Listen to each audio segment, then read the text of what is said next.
Hello, my dear CS executive students.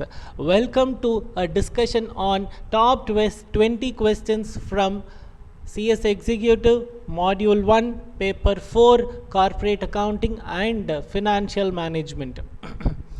What are we going to do in this session? It is going to be very simple. Like I have chosen one or two questions covering the concept of that entire chapter from each and every chapter, so that you would get an overview of the entire paper in this one session or 1 hour video. So for whom this would be helpful? This would be helpful if you have covered your entire syllabus already. If you are going to directly see this video, you would definitely not understand. You should have been, or you should have covered your entire syllabus. You should be at least 80% strong in your syllabus, so that you can see this video, have an overview of what is being discussed in each and every chapter. I am not going to explain formats, formulas or derivations of any of the formulas or any of the journal entries or anything. I am just going to straightly work out sums, so that we would cover all the chapters in this short span.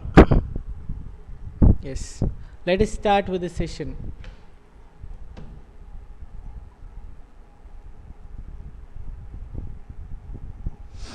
First question.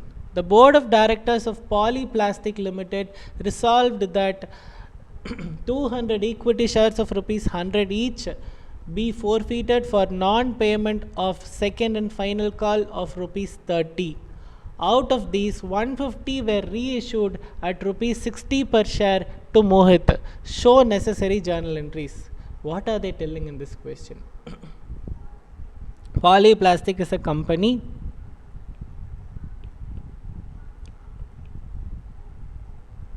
And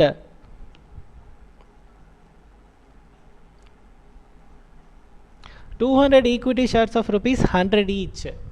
There are so many shares there. They have not given the exact number of shares in the company. They are talking only about the 200 shares. 200 shares of ₹100 each was forfeited for non-payment of final call, that is ₹30. So in 100 rupees a share, they have not paid 30 rupees, so they have already paid 70 rupees.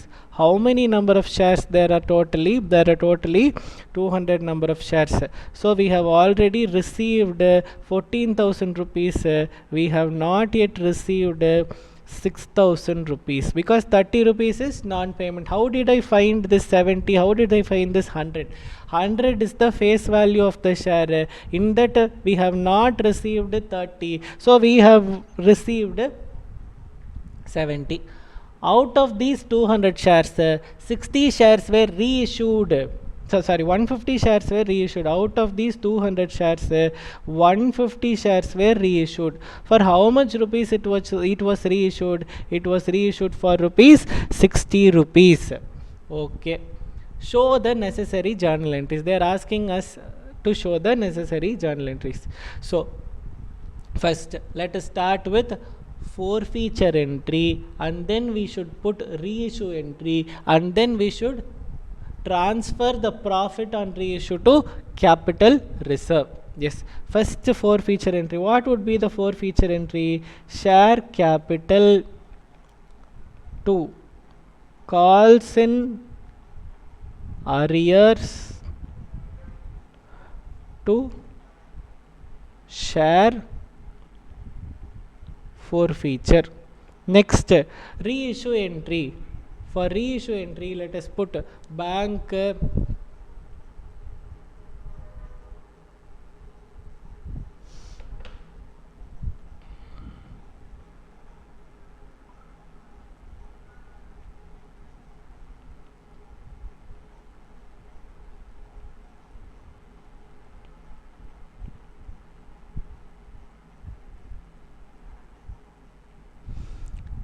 share forfeiture to share capital.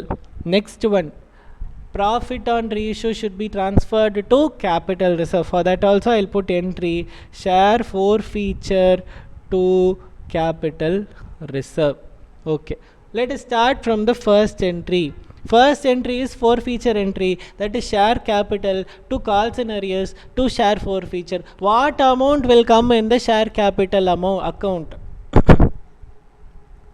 The amount at which the shares will be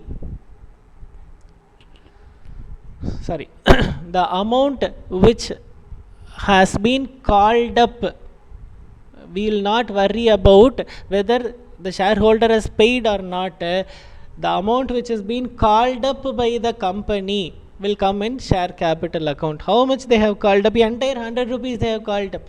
That is why they have not paid final call amount, which means they would have called all the other amounts, no? So entire 100 rupees they have called up. I am not going to worry whether he has paid or not. I will write the entire called up value. So here entire called up value would be 200 into 100. Okay. Calls in arrears called up by the company but not paid will come in calls in arrears. Called up by the company and paid amount will be written in shares forfeited. Not paid amount is 30, paid amount is 70.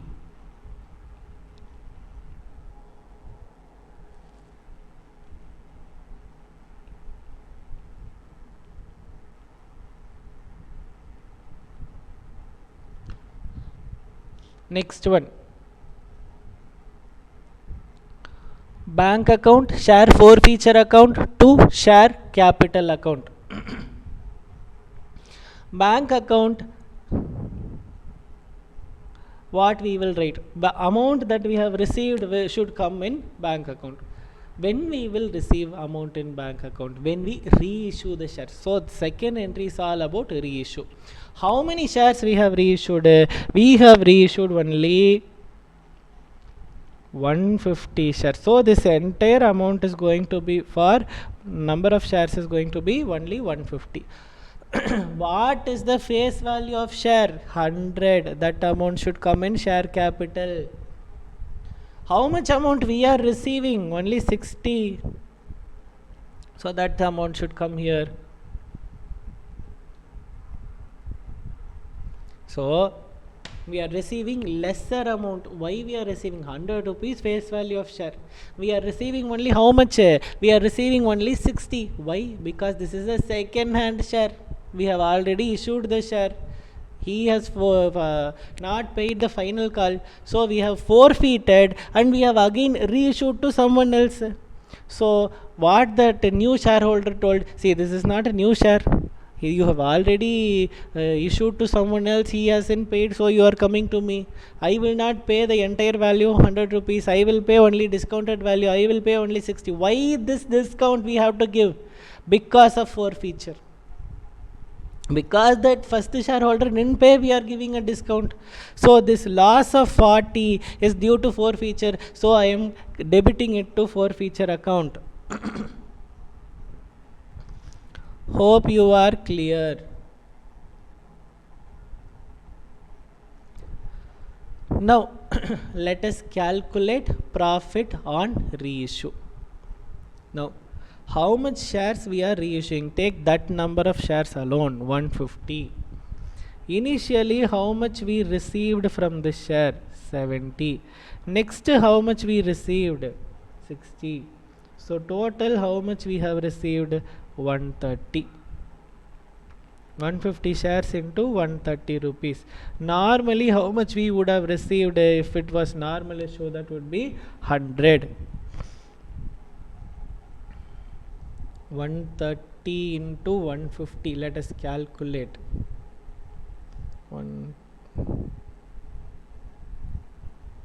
It is 19,500. So we first we issued, he gave 70 rupees. Then what we told, we asked for final call, he didn't pay. So what we told, you haven't met your obligation, so please avoid. I will not give you this share. At the same time I will not refund that 70 rupees also. Okay, so that 70 rupees is with the company already. The same share it got and it reissued to someone else, and it got 60. For the same share it is getting 70 and 60, so totally it is getting 130 rupees for that 150 number of shares. Okay, so it has received is 19,500. It would have received only 15,000 if it had gone with the first, that Mohit we issued, no, if we have issued to that person itself, if he had met all his obligation, it would have received only 100 rupees. Now it has got 30 rupees more, so we are subtracting this. So profit is 4,000 for one share, 30 rupees more, so 150 shares it is 4,500 rupees. This profit should be transferred to capital reserve.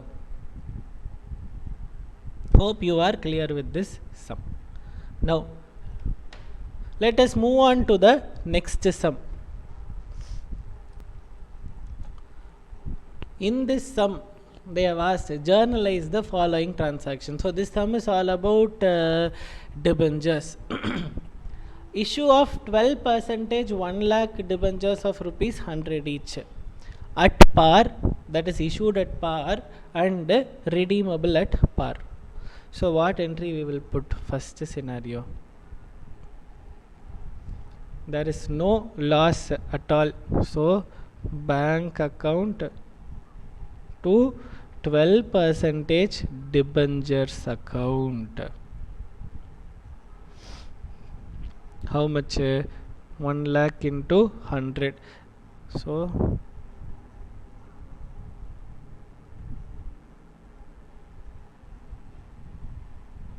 it would be 1 crore.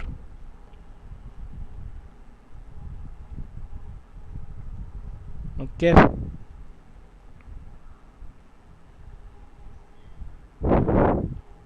next one, issued at 10% discount and redeemable at par. So bank account to 12% debentures account. Always remember, share capital account or debentures account will always be at face value only. So here I will directly write 1 crore. Okay, but they are issuing it at a 10% discount, so how much we will receive in bank? We will receive only 90 lakhs, correct? So discount on issue would be 10 lakh. This 10% was discount. Hope you are clear. Next sum. Next is issued at a 10% premium and redeemable at par. Now what they are doing? They are issuing it at 10% premium. So 1 crore now we will receive 1 crore 10 lakh. Correct? No. Premium amount. We are receiving it more than face value. Bank, how much we will receive? 1 crore 10 lakh. To 12% debentures. 12% debentures will always be at a dash value. Debentures will always be at face value. So I have written 1 crore there. Next, 10 lakh. Why did we get the 10 lakh extra? Because it was premium. So securities premium 10 lakh. Hope it is clear.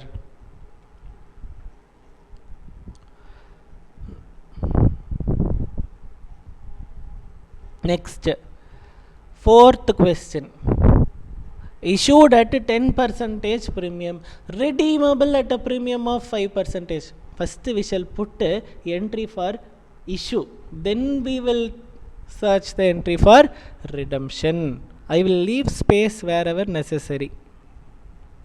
Bank to 12 percentage debenture to securities premium.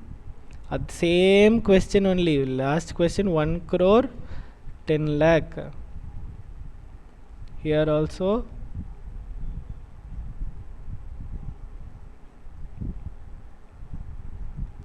10 lakh. Yeah. Now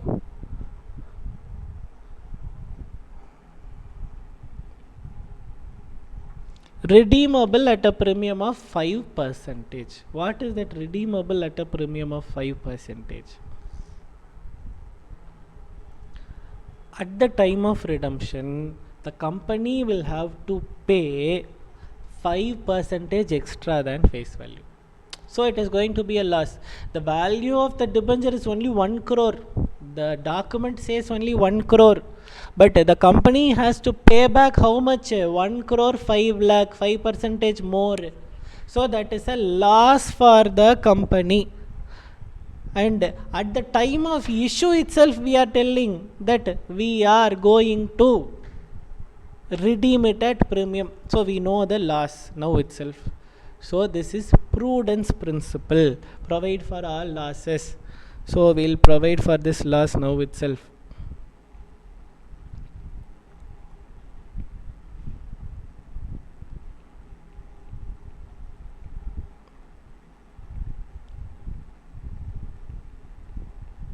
Loss on issue of debenture 5 lakh.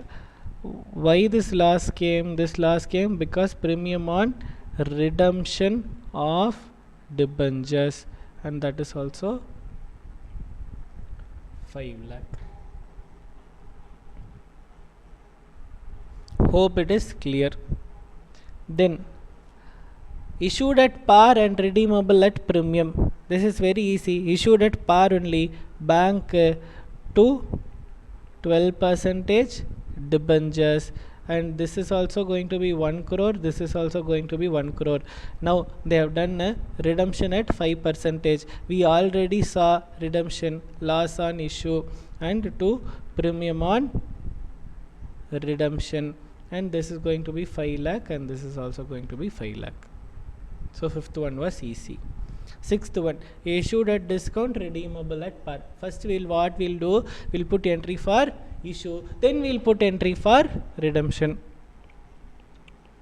Bank to 12 percentage debenture. Debenture will always be at dash value, face value, but in bank how much we'll get? They are issuing it at discount, so we'll get only 90 lakhs. 10 lakhs what happened? Discount on issue. So for issue we are done with the entry. Now next redemption, loss on issue to premium on redemption. Correct? Redeemable at premium of 5 percentage. So here also 5 lakh, here also 5 lakh. Hope you are clear.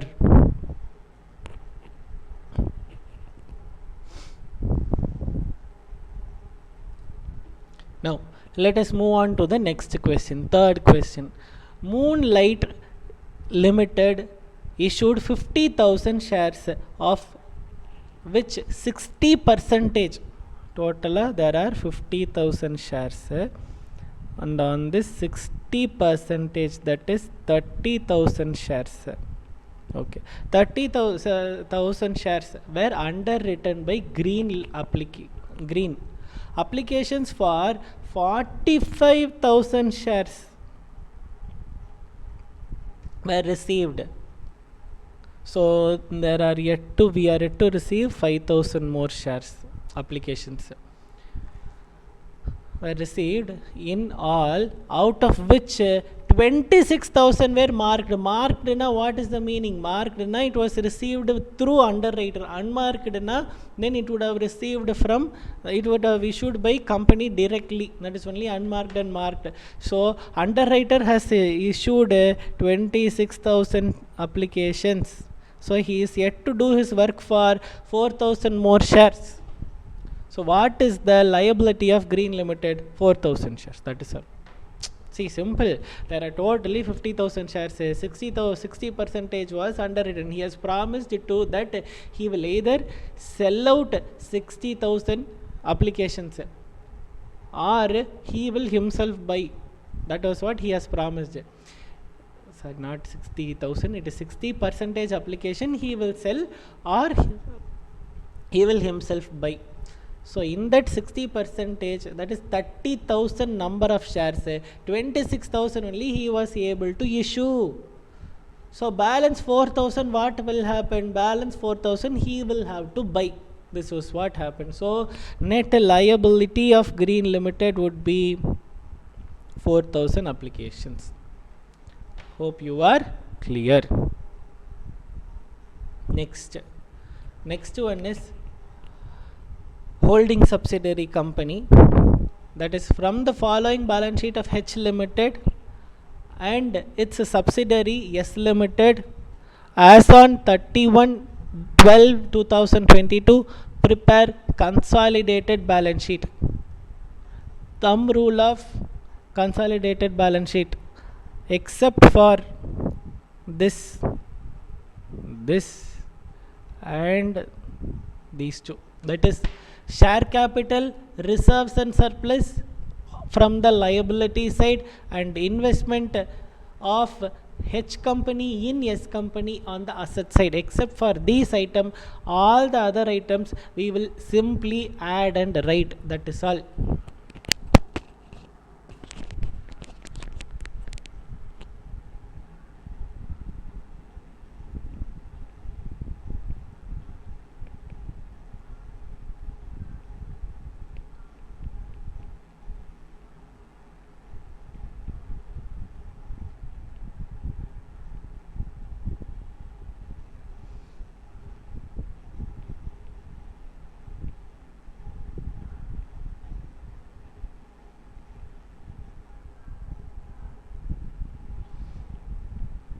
Okay, now for us we have creditors, we can add that.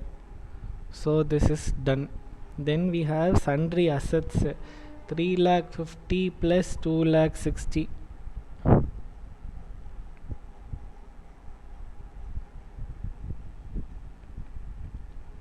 6,10,000. Now let us see whether to calculate goodwill or whether it is capital reserve. What it is, we shall see. Is there any minority interest in a? There is no minority interest. How I found that? 2,000 divided by 50, that is 2 lakh divided by 50, that is equal to 4,000. So there are totally 4,000 shares in subsidiary company, and all the 4,000 shares are bought by holding company or owned by holding company. So there is no concept of minority interest in this question. Now let us calculate goodwill or capital reserve. So share capital value is 2 lakh, reserves and surplus value of subsidiary company is 10,000 and 30,000. So total value is 2,40,000. So net worth of the company, subsidiary company, is only 2,40,000, for which this holding company has invested 3 lakh. So it has invested 60,000 more. 60,000 more na, it has invested more 60,000 because the subsidiary company will have some goodwill. So I will write it as goodwill on the asset side, and my assets side total would be 6,70,000. Now let us move on to the liability side. We told we will not add, instead we will write only these two items here, that is holding company's part only we will write. So holding company share capital is 5 lakh. Okay, creditors already done. Now P&L 50,000, and there is no reserves for holding company. So if we add we are getting 6,70,000 here also. We got it tallied. Except for 3 items, I will add all other items, and For share capital, those three items are share capital, P&L, reserves and surplus, and last one is investment of holding company in subsidiary company. Investment of holding company in subsidiary company will not appear anywhere, but with regard to share capital and P&L, we will write only holding company's part in the consolidated balance sheet. So that we wrote. And with regard to subsidiary companies P&L, subsidiary companies share capital, subsidiary companies reserves, and with regard to holding companies investment in subsidiary company, we will use all these items for calculation of what goodwill or capital reserve. That is what we have also done. So I didn't explain the concept of holding company or subsidiary company or anything in this video, because as I already gave a disclaimer before starting, unless you are thorough with the entire paper, you will not understand this video. Only if you are strong, it is just a revision of all the concepts. So I am not explaining each and everything in detail. If I explain, then each and every sum will go for 1 hour. Why we are adding, what is that reason, everything I will not explain. I will simply apply. I will do the sum. Next question. X Limited has a current ratio of 3.5:1.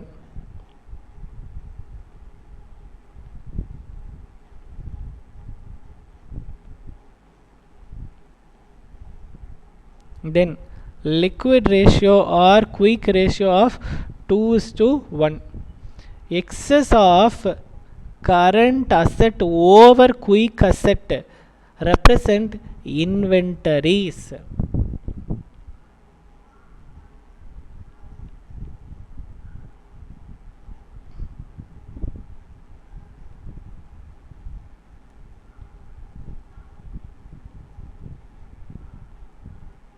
So this is what they have told. Current asset and quick asset difference is inventory. That is what they have told. And that inventory value is how much? 24,000. They are asking us to calculate current asset and current liability.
So how did I calculate?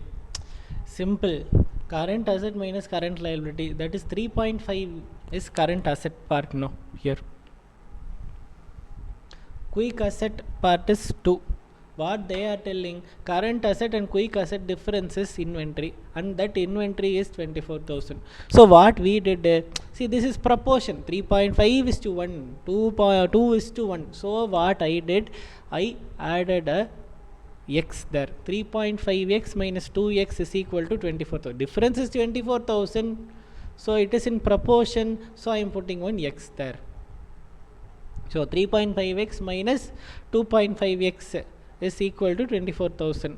So when I solved, I got x is equal to 16,000. So see here.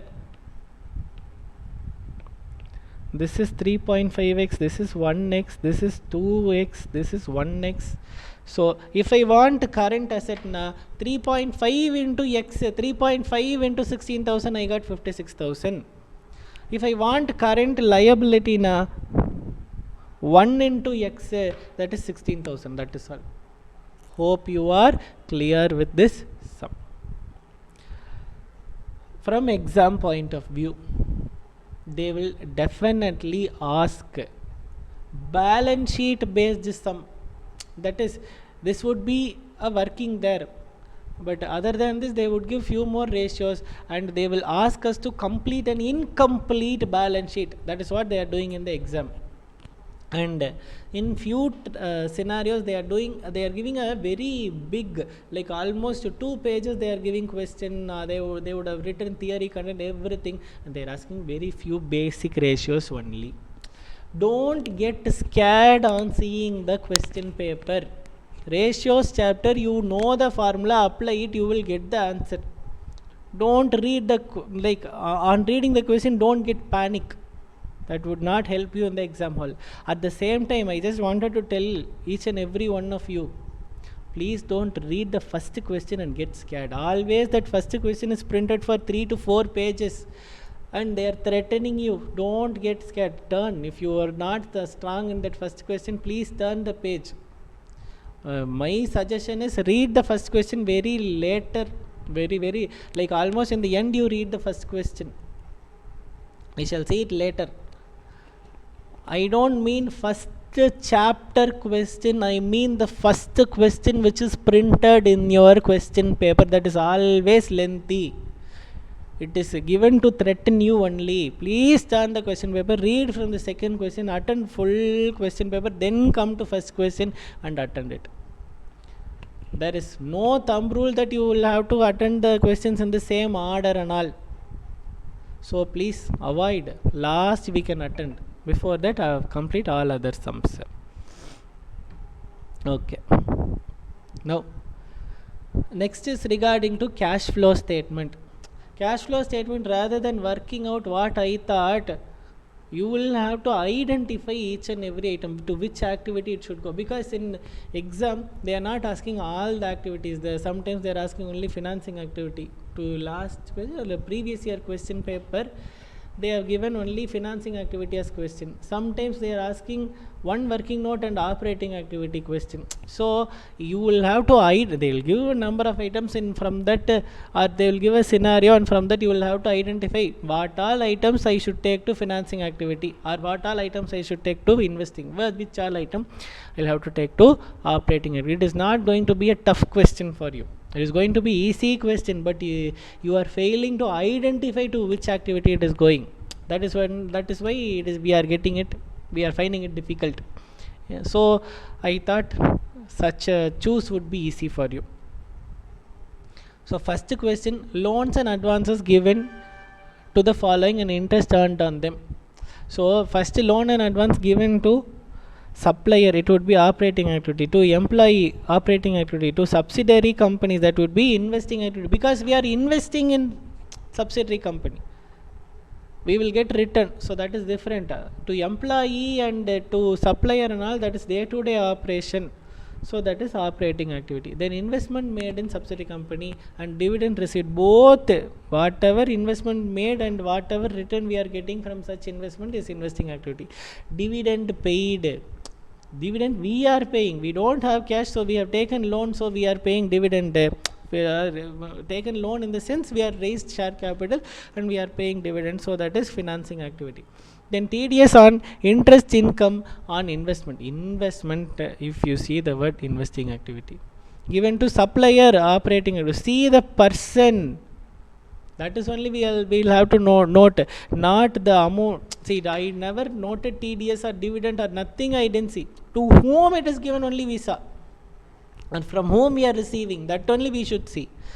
Then insurance claim against loss, fixed asset, so it is investing activity. I didn't see this insurance amount, I saw fixed asset. See this one, don't see what we are receiving, see for what we are receiving. It can be dividend, interest, whatever, insurance, whatever it may be. Don't see that part, see why we are receiving that amount. That only determines the nature of activity. Okay, next question. At the end of last year, X Limited reported the following income statement. They have given sales, operating costs excluding depreciation, EBITDA, depreciation, EBIT. They have given almost the format, exact format what we need. They have given. We will also replicate the formula, then read the remaining part of the question. Sales less operating cost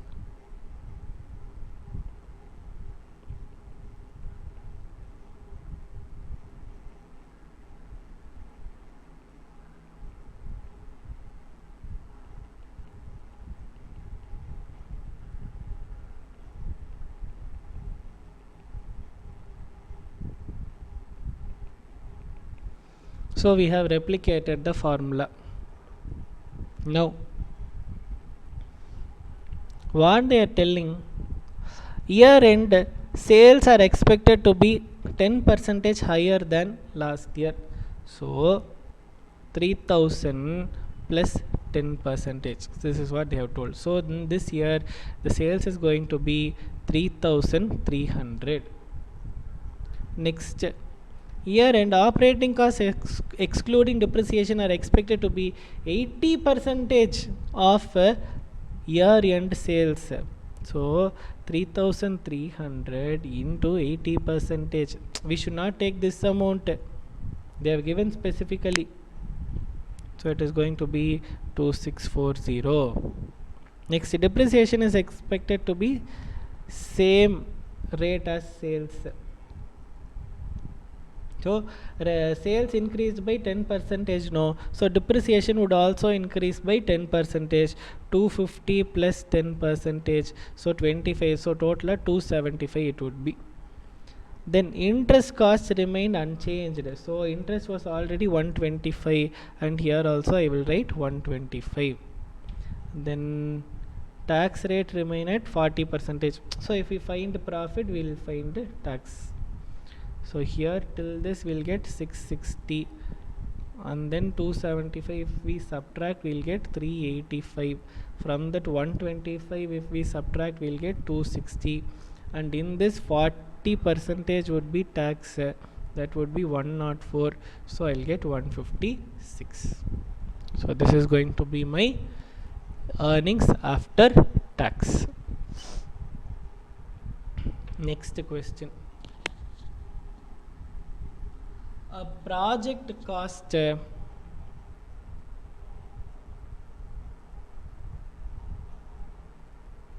rupees 3 lakh and yields annually a profit of rupees 80,000 after depreciation at 12% per annum, but before tax 50%. They are asking us to find a payback period.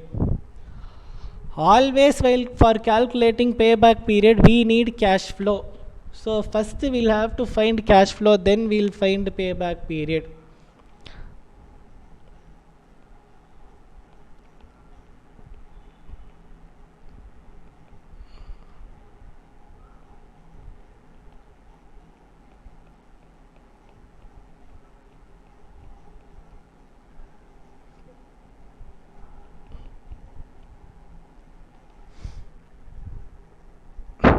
What I did first, profit after tax I found. Then this is profit after tax. To have a cash flow, what we'll have to do, we'll have to add back depreciation, so that we'll get cash flow. So to add back depreciation, what is the amount of depreciation here? We don't have value of the asset, so we are considering project cost as the value of the asset. So 12% na, if I add back I'll get 1 lakh. So each year we are getting a cash flow of 1 lakh. Our initial investment was 3 lakh. So each year if we get 1 lakh na, we will get payback period, that is the amount invested we can earn back in 3 years. That is only payback period. Hope you are clear. We are getting 1 lakh each year. We have initially invested 3 lakhs. So each year 1 lakh na, in 3 years we can take the amount which we have already invested. We will get back the amount which we have already invested. Next, SK Limited issued 10,000 14% debentures of rupees 100 each at a discount of 5%. The debentures are irredeemable. Cost of issue is 2% and the rate of tax is 50%. Calculate the cost of capital before tax. Okay. So first let us write the formula.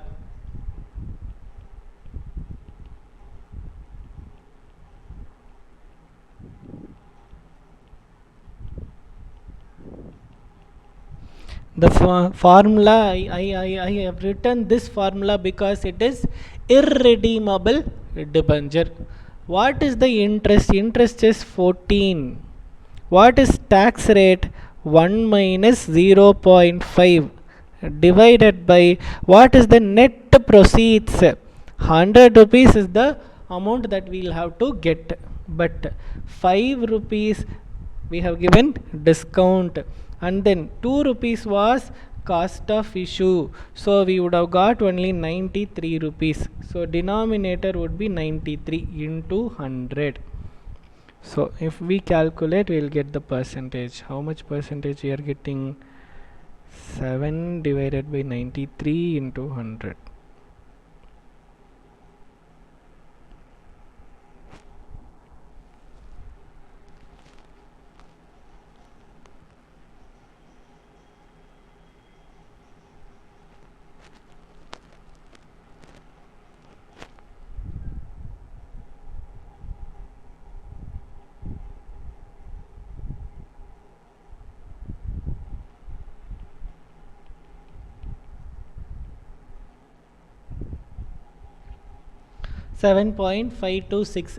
%. This is our answer.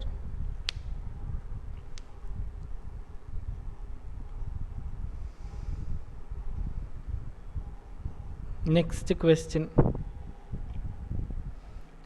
SK Limited issued 10,000 10% preference shares of rupees 100 each, and these shares are redeemable after 10 years. So I did irredeemable for debentures. Now we are doing redeemable for preference shares. Now at a premium of rupees 5 per share. So while redeeming, they are redeeming it at premium. The cost of the issue is rupees 2 per share. Find the cost of preference share, and the tax rate also they have given. Okay, first let us write the formula. KP is equal to dividend plus RV minus NP divided by N whole divided by RV plus NP divided by 2. Here what is the dividend? Dividend is 10%. So we'll take it as 10. What is my redeemable value? Redeemable value is going to be 105 because we are redeeming it at premium. What is the issue price? Issue price is going to be 98 divided by what is the life? 10. Denominator 105 plus 98 divided by 2 into 100. Don't forget this 100, otherwise you will not get it in percentage.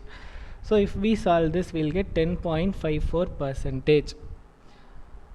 Now usually what we are finding is this is after tax. In case if they have given tax rate in the question, we'll have to find before tax KP also. So KP before tax. How to find KP divided by 1 minus T? That is equal to 10.54 divided by 1 minus 0.5. That is equal to 21.08. Why that 1 minus 0.5? Tax rate is 50%, so I have taken 0.5 here. Instead of 50%, we have taken 0.5 here. Hope you are clear. Next question. See, all these are formula based. I am only substituting. I am not explaining derivation, how the formula came, why the formula, nothing. I am just writing the formula, substituting and getting you the answer. I am not doing just a revision. I am not explaining in detail. Please be strong before seeing this video. Again and again I am telling. Next one. Calculate the cost of equity capital for a company risk-free return. So first here they have given beta now. So this is going to be CAPM model. CAPM model formula is KE is equal to RF plus beta into RM minus RF. So risk-free return they have given 10%. We can write 10% directly. Beta is 0.5. Market return is 18 minus 10. So this is going to be 8 into 0.5, 4. So here 4, here 10. So totally 14% is the answer. I have solved it directly. Don't get confused. What we did here, it is 4 into 0.5, because here 0.5 is there. So sorry, here it is 8, and for 8 into 0.5, that is equal to 4. That 4 only I have taken here. Don't get confused.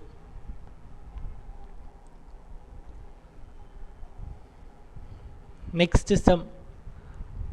SK Limited has issued 20,000 equity shares of rupees 100 each as fully paid. Present market price of these shares of rupees 160 per share. The company has paid a dividend of rupees 8 per share. Find out the cost of equity capital.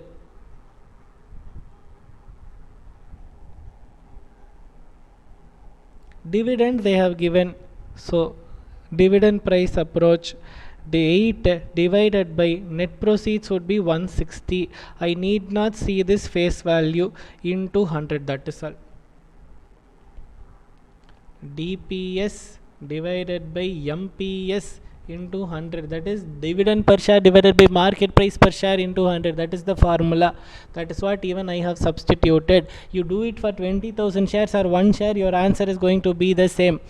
You can also do 8 into 20,000 divided by 160 into 20,000 into 100. You can do. Don't worry, same answer you would get. All zeros are going to get cancelled. Then why the answer would change? So here it is 5%. Hope you are clear. Next question, they are asking us to find economic order quantity. Calculate economic order quantity from the following information, and also state the number of orders to be placed in a year. For that, what they have given annual consumption, ordering cost, and cost of raw material and storage cost. First, let us write EOQ formula. Root of 2AO by C. So A is annual consumption. Annual consumption is 10,000. What is ordering cost? O, 25. What is carrying cost? C, that is 4% of rupees 2. Always remember, this would be given as percentage, and this percentage should be calculated on what? On my purchase cost only. So if we solve this, we will get 2500 kg. So economic order quantity, in one order we will get how much quantity? 2500. So for 1 year, how much quantity we totally need? We totally need 10,000 kgs. So in one order, if it is going to be 2500 kgs, how many orders we'll have to place? We'll have to place 4 orders.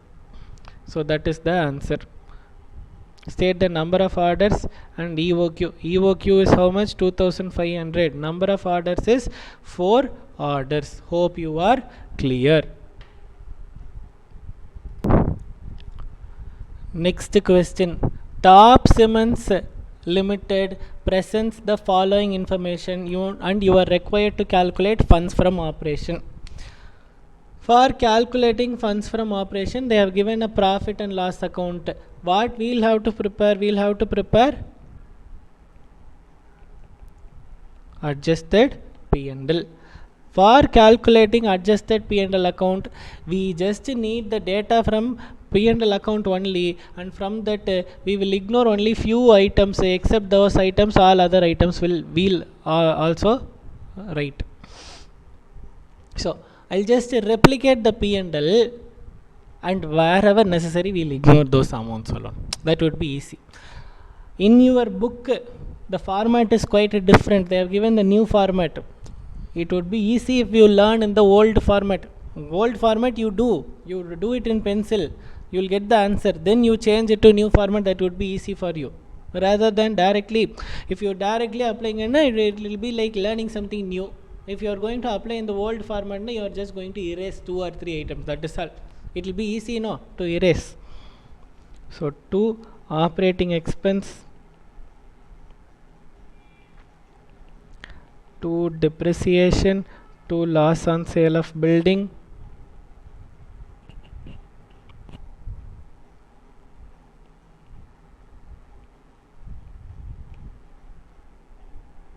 advertisement, discount allowed, discount on issue of shares, goodwill, then net profit.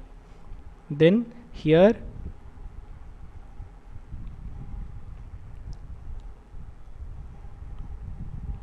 funds from operation. Instead of gross profit, what I am writing here? Funds from operation. This is only we'll have to find.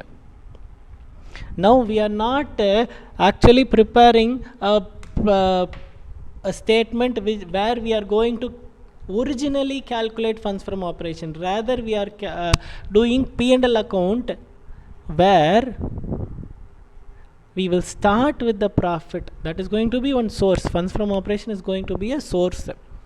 P&L account should not have any item which are related to operation. So if we are having those items, please ignore and prepare a P&L account. You will get funds from operation. That is all. Any item relating to operation should not come in adjusted P&L. So this item will not come. Next, depreciation 40,000. Then loss on sale of building 10,000. Then advertisement 5,000. Discount allowed are relating to operation, so I will not write. Then discount on issue of shares 500. Goodwill, net profit, gain on sale of plant 2 lakh. So this is going to be my balancing figure, and my balancing figure would be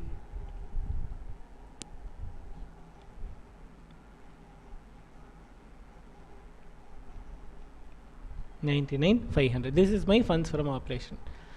If you want, I will calculate here and show. See, 2 lakh is the gross profit. Correct? While calculating gross profit itself, I should have included these 2 expenses. But we haven't included. So what I will do, those are all expenses. No, from 2 lakh deduct those 2 items. 2 lakh minus 1 lakh 500. So it will be 99,500. This should be my funds from operation. Same answer we got here. So this is only adjusted profit and loss account. Next question. X Limited made sales during a certain period for 1 lakh.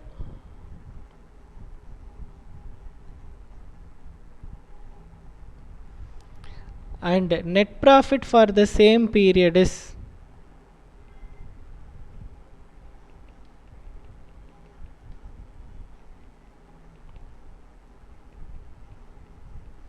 $10,000.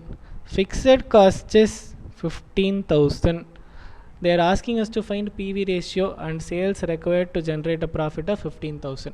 So for finding PV ratio, what we need contribution. How to find contribution? Reverse calculate. 25,000 minus 15,000 would be 10,000. So 25,000 would be my contribution. So if I get the contribution, I can directly find proportion between contribution and sales, that is 25%. So first one answer, PV ratio 25%. Next, sales required to generate a profit of 15,000. Now profit they have given, they are asking us sales. Profit is 15,000. Our fixed cost is not going to change, so that is also 15,000. So here it is going to be 30,000. We already have PV ratio, that is 25%. This is 100%. So what would be my sales? 30,000 divided by 25 into 100, so that is 1,20,000. So my sales is 1,20,000. Hope you are clear. Next is some, again they have asked to calculate PV ratio only. First we'll write it in the, we'll write that given data in the format: variable cost, contribution, fixed cost, profit. Sales would be 10 lakh, then variable cost would be 4 lakh, so my contribution would be 6 lakh, and my profit they have given in the question 3 lakh. So my fixed cost is balancing figure, that is 3 lakh. Now what is PV ratio? PV ratio is 60%. Then they are asking us to find margin of safety. To find margin of safety, let us find break even point. So break even point na profit will be 0. So my contribution would be 3 lakh, because fixed cost is 3 lakh, no? So contribution would also be 3 lakh, that is 60%. So 60% na 100% would be 5 lakh. What is this? This is break even point. So now they are asking us to find margin of safety. Margin of safety is sales made above my break even point is known as margin of safety. So total sales is 10 lakh. First 5 lakh is what? Break even point. If this is going to be total sales 10 lakh, break even point is 5 lakh na. Sales made above this point is known as margin of safety. So in our case, margin of safety is also 5 lakh, because 5 lakh is this balance. How much we have? 5 lakh. So this margin, this is margin of safety, that is 5 lakh. Hope you are clear. Again and again I am telling, only if you are very, very strong in the concept, you will understand this video. Without being strong in the concept, these sums would not help you. These are all just fast, quick revision of few sums, few important 20 sums or 20 questions, that is all. Next, they have given sales. I'll first write the format. They have given sales 10 lakhs. Margin of safety they have given us 30%, so 3 lakh. So break even point would be 7 lakh. So if it is break even point, profit would be 0. 10 lakhs what they have given. Variable cost as, total variable cost is 60% of sales. So this is 60%, so this is 6 lakh. Here we'll have 4 lakh. Here also it is going to be 60%. Wherever we go, this proportion won't change. So 7 lakh into 60% is 4,20,000. So 7 lakh minus 4,20,000 is 2,80,000. Here profit is 0, so 2,80,000 should be my fixed cost. Now they are asking fixed cost and break even point. I already have the data. I didn't do anything. Whatever was given in the question I wrote, and whatever I was able to find I found, and then I read the question. I already have the answer. If you want, I will again calculate. What? These are all the data given in the question. 10 lakh they have given. Variable cost percentage they have given. Margin of safety percentage they have given. So margin of safety percentage 30% na, break even percentage would be 70%.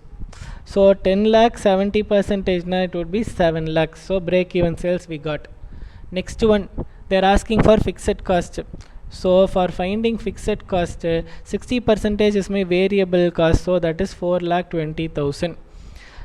When there is break even point, the profit is going to be 0. So If now I will find contribution 2,80,000. Only if my fixed cost is 2,80,000, I will get profit of 0. So my fixed cost is also 2,80,000. Hope you are clear now. Next question they are asking us to find, that next is theory question. They are asking us what is SMC and non-SMC. So first we'll learn what is SMC, then we'll know what is non-SMC. Something which is not listed, a company which is not a banking company or any financial institution, a company's turnover which does not exceed 250 crores, a company's borrowing which does not exceed 50 crore, and which is not a holding or subsidiary of non-SMC. If it satisfies all the 5 conditions, it should not be listed, it should not be a banking company, share capital should be less than 250 crore, borrowing should be less than 50 crore, and it should not be a subsidiary of a non-SMC. If it satisfies all the 5 conditions, then it is an SMC. If it does not satisfy even one condition, then it would be a non-SMC. So that is all about SMC and non-SMC. From which chapter I have given this question? This is from 3rd chapter, accounting standards. They have classified companies into SMC and non-SMC, or list level 1, level 2, level 3, level 4 entities. Next question, what is the debt equity ratio after buyback? After buyback, how the debt equity ratio should be? After buyback, debt equity ratio should be 2:1. If it is going below 1, that is if it is going below 2:0.75, now this is not permitted. 2:1.5, yes, permitted. Equity share can be more, but it cannot be less. Hope you are clear. Next, they are asking, what do you mean by vesting period and exercise period in ESOP? ESOP vesting period is nothing but, see, they'll call employees to a meeting. They'll tell, after 2 years, if you are working in the company and if you are achieving at least 80% productivity in the next 2 years, then you will be eligible for ESOP. So next 2 years they are not going to give any shares. They are given few conditions and they'll have to wait. That period, waiting period, is known as a vesting period. Exercise period is nothing but after 2 years, immediately after 2 years, same date, same time, you should, they'll not tell you come and purchase the share. They'll not tell like that. After 2 years, we'll give you 2 months time period. During that time you can purchase. So we are giving a time to exercise their option. They can utilize that time to buy. 2 months time or 1 month time we'll give. That period is known as, during which the shares can be bought by the shareholder, is known as a exercise period. Hope you are clear. So these are all those 20 questions where I have discussed concepts from each and every chapter. We have covered almost all the chapter concepts, except a few lengthy sums I have not worked out. I have worked out all basic questions, and almost all the chapters overall we have covered. Few theory parts we haven't covered here, but for theory you obviously have choice. It is going to be 4 or 4A only, and 4A if you are attending Nada, you will have to learn theory, and 6 or 6A, 6th question sums you are attending, no need to write theory. So with sums itself you can cover almost all the entire question paper. Without theory you can write the entire question paper. So that is what even I have done here. Hope you will find this video useful. For more such videos, please subscribe to Shilpis Academy, and myself Santosh from Shilpis Academy, and I will be the tutor for CAFM paper here. Thank you.